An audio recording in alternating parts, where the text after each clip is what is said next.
À Tite, mon fils légitime.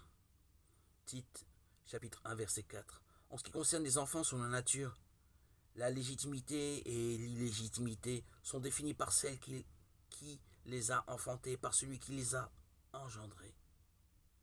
Mais ici, dans le cas présent, il n'en est pas ainsi.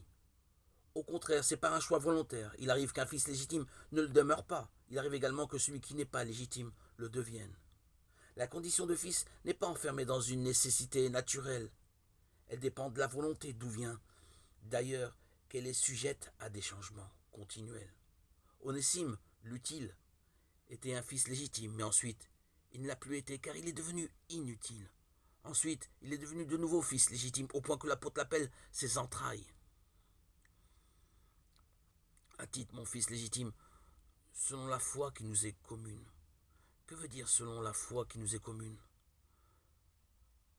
Remarquons comment, après avoir dit fils, s'étant donné ainsi le titre de père, il atténue et réduit cet honneur.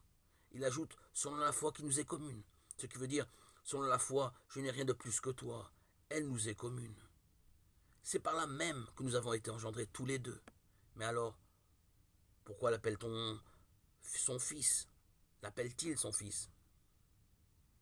C'est pour nous montrer simplement une affection paternelle, ou bien parce qu'il a été le premier dans le ministère, ou encore parce que Tite avait été instruit par lui.